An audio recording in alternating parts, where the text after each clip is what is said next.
మనమంతా హిందువులమే, మన పూర్వీకులంతా హిందువులే.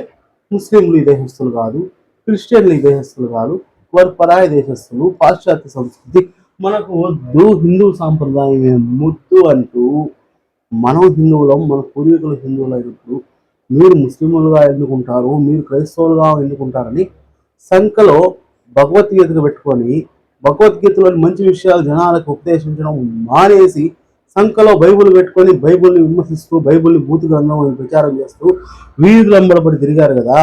క్రైస్తవుల మీద దాడులు చేస్తూ ముస్లింల మీద దాడులు చేస్తూ ఇప్పుడు పోయిండ్రా చెప్పండి. హిందువుల మీదే, సాటి హిందువుల మీదే ఇంత వివక్షత చూపిస్తుంటే ఏడబోయి కొనుక్కున్నారు, ఏడబోయి సచ్చిండ్రు చెప్పండి. మనంతా హిందువులే అయినప్పుడు గుడిలోకి హిందువులు ఎందుకు రానిట్లేదు? 2 నెలల పసిబిడ్డని గుడిలోకి వచ్చారనే కోపంతో ఎందుకురా కొట్టి చంపేసిండ్రు అందరూ హిందువులైతే చెప్పండి. వాగుతున్నారు కదా, ఒక హక్కు వస్తుంది మౌనికా శంకర, ఆ బరిపిల్ల చెప్పద్ది. మతం అంట బియ్యం బస్తాల కోసం మారారంట. బియ్యం బస్తాల కోసం మతం మారిన వాళ్ళు క్రైస్తవులైనైతే బియ్యం బస్తాల కోసం మతం మారిన హిందువులు ఈరోజు ఏ బియ్యం బస్తాల కోసం ఆ బిడ్డని చంపేసిండ్రు గుడిలోకి వచ్చిందని చెప్పండి. ఒక్కడన్నా ముందుకు వచ్చి మాట్లాడుతున్నారా?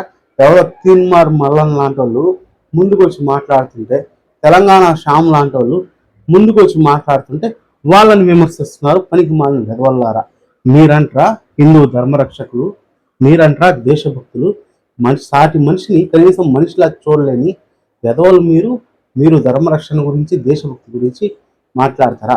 నిద్ర లేచినప్పటి నుంచి మనమంతా హిందువులమే, మన పూర్వీకులంతా హిందువులే అని చెప్పుకుంటారు. సిగ్గుండాలి.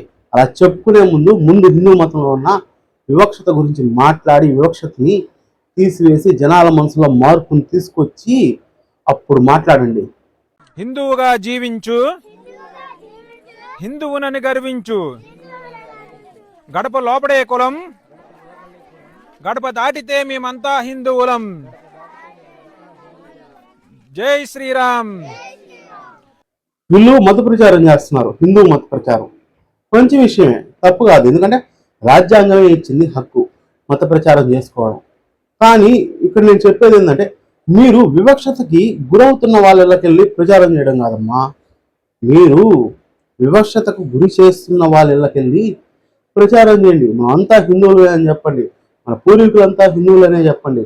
మాకు కులాలు వద్దు, కులాలు ఇంట్లోనే, బయట కులాలు వద్దు, మనంతా ఒకటే, మనంతా హిందువులు అని వాళ్ళకి చెప్పండి. వివక్షతకి గురవుతున్న వాళ్ళకి కాదు, గురి చేస్తున్న వాళ్ళకి చెప్పండి.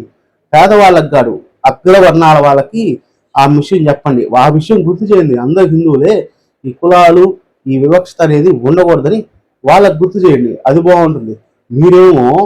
మీరు ప్రచారం చేయొచ్చు మత ప్రచారాలు, కానీ ఎదుటోడు వాళ్ళ మతాన్ని వాళ్ళు ప్రచారం చేసుకుంటే దాడులు చేస్తారనమాట. సరే పోని మత ప్రచారం చేస్తున్నారు, మంచి విషయమే, కానీ ఆ విషయాన్ని ప్రయోజనకరంగా మార్చండి. వివక్షతకు గురవుతున్న ప్రజల మధ్య కాదు మీరు చేయాల్సింది, వివక్షతకు గురి చేస్తున్న ఆ దరిద్రుల మధ్యకి వెళ్ళి గురి చేయాలి. మనంతా హిందువులమే, మనంతా ఒకటే, మనకంతా సమానమైన హక్కులు ఉన్నాయి, మనందరూ సమానమే అని చెప్పి వాళ్ళ దగ్గరికి వెళ్ళి ప్రచారం చేయండి.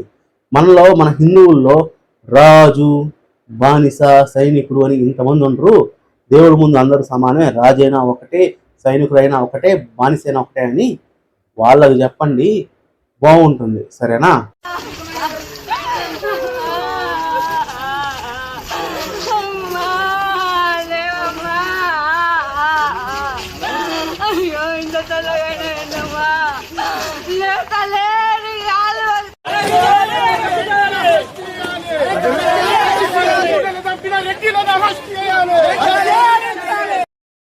నాగూర్ కర్నూలులో జరిగిన ఘటన, 2 నెలల పసిబిడ్డని కాలుతో తన్నారంట. ఆ తన్నడం వల్ల 2 రోజుల తర్వాత ఆ బిడ్డ చనిపోయింది, అస్వస్థకు లోనయ్యి చనిపోయింది. ఎంత దారుణమైన విషయం ఇది. వాళ్ళు తల్లిదండ్రులంట ఆయన కాళ్ళ మీద పనుకోబెట్టారంట దండం పెడుతూ, అయ్యా కొట్టద్దు అని. అయినా కూడా వాడు పనికి మాలినోడు కనికరించకుండా కాలుతో తన్నాడంట ఆ బిడ్డని. తన్నడం వల్ల ఆ బిడ్డ చనిపోయింది. ఎంత దారుణం చెప్పండి. వాళ్ళు ఒక బీసీ సామాజిక వర్గానికి చెందిన వాళ్ళు టికెట్ లేకుండా గుడిలోకి ప్రవేశించారని చెప్పి ఇంత దారుణానికి పాల్పడ్డారు. ఇంత వివక్షకి గురి చేసి కులం పేరుతో తిట్టారంట. ఎంత దారుణం చెప్పండి? మనమంతా హిందువులు అని చెప్పుకుంటున్నారు కదా పెద్ద మనుషులు. ఏడబోయి చచ్చిండ్రు ఇప్పుడు, ఏడబోయి తొంగున్నారు. రండి, ముందుకు రండి. ఇప్పుడు స్పందిస్తేనే హిందువులు మిమ్మల్ని నమ్ముతారు, మనందరూ హిందువులు అన్న భావాన్ని నమ్ముతారు. ఇప్పుడు మీరు స్పందించకుండా కూర్చొని ఉంటే ఉన్న ఆ కొంతమంది కూడా మారిపోతారు. అది ఆలోచించాలి ఫస్ట్. ముక్కలు అస్సలు వద్దు, 3 మేకులు వద్దే వద్దు. పాపిష్టి దేవుడమ్మా, వాడు పాపుల దేవుడమ్మా. ఉన్నాడు పారాసైట్, పరాణాజీవి, రాధా మనోహర్ దాస్. నిద్ర లేచింది మొదలు బైబుల్ సంఖలో పెట్టుకొని తిరుగుతాడు, చర్చుల దగ్గరికి వెళ్తాడు, ఆనా కూతలు కూస్తాడనమాట. అడ్డమైన మాటలు మాట్లాడతారు, ఇతర మతస్థుల్ని మాట్లాడతారు, వాళ్ళు ఆరాధించే దేవుడిని మాట్లాడతారు, జీసస్ క్రైస్ట్ గురించి మాట్లాడతారు. మళ్ళీ నువ్వు ఒక ధర్మరక్షకుడు అని చెప్పుకుంటావు, ఒక హిందూ ధర్మకర్తను అని చెప్పుకుంటావు, దేశభక్తుని అని చెప్పుకుంటావు. వందే మాత్రం బాడినోడే ఈ దేశంలో ఉండాలని చెప్తాడు ఈయన. ఆ వందే మాత్రం బాడినోడే ఈ దేశంలో ఉండాలంటే మన దేశంలో 40% మంది వెళ్ళిపోవాలి దేశం వదిలి. ఎందుకంటే మన దేశంలో ఇంకా అక్షరాస్యత లేని వాళ్ళు 40% మంది, కనీసం చదువుకోను రాని 40% మంది వందే మాత్రం ఎట్లా మాట్లాడతారయ్యా? పెద్ద మనిషి వందే మాత్రం ఎలా పాడతారు? ఆలోచించి బుద్ధి తెచ్చుకొని మాట్లాడారు. చిన్నప్పుడు బడికి పోయి చదువుకుంటే ఈ బుద్ధి వచ్చిండేదేమో. ఇప్పుడు మతాల మధ్య ఘర్షణలు, మతాల మధ్య చిచ్చులు పెట్టడం తప్పితే ఏమన్నా ఉపయోగం ఉందా నీ వల్ల సమాజానికి? జీసస్ క్రైస్ట్ని తిడతావు, యెహోవాని తిడతావు, బైబుల్ని తిడతావు. నీకెందుకు అసలు బైబుల్తో పని? నీకెందుకు అసలు జీసస్తో పని? జీసస్తో పని, బైబుల్తో పని ఆయన ఆరాధించే వాళ్ళు చూసుకుంటారు, ఆ బైబుల్ నమ్మే వాళ్ళు చూసుకుంటారు. నీకు నమ్మకం లేనప్పుడు ఆ బైబుల్ ఎందుకు సంఖలో పెట్టుకుని తిరగడం? నువ్వు చేయాల్సిన పని ఏంది? భగవద్గీతను పెట్టుకొని ఊరూరు తిరిగి ప్రచారం చేయాలి. అది మానేసి బైబుల్ పెట్టుకొని బైబుల్లో వాక్యాల్ని వక్రీకరించి ఇష్ట ప్రకారం మాట్లాడతావు. ఆయన ఉన్నాడు కరుణాకర్ సుగుణ, అతని పని ఏంటంటే బైబిల్కి ప్రతిరూపం తయారు చేస్తారనమాట. ఆయన బైబులే, ఆయన చేతిలో ఉండేది బైబులే, కానీ వాస్తవ బైబుల్ కాదు. ఆయన సొంత వాక్యాలతో నిర్మించిన బైబుల్, ఆయన సొంత వాక్యాలతో రచించిన బైబుల్. మీరు కావాలంటే ఆయన చెప్పే వాక్యాలు టాలీ చేసి చూడండి. బైబుల్లో ఒక రకంగా ఉంటాయి, ఆయన బైబుల్లో ఇంకో రకంగా ఉంటాయి.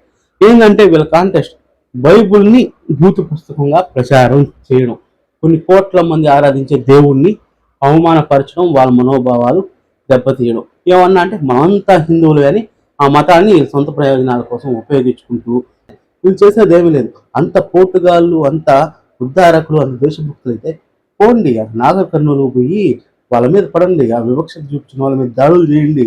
మనంతా హిందువులమేరా, మనంతా సమానమేరా, మనంతా ఒకటేరా, దేవుడు మనం అందరూ సమానమైనప్పుడు నువ్వెవటరా వ్యవస్థ చూపించేదానికి పనికి మాలనోడా అని వాడిని కొట్టండి.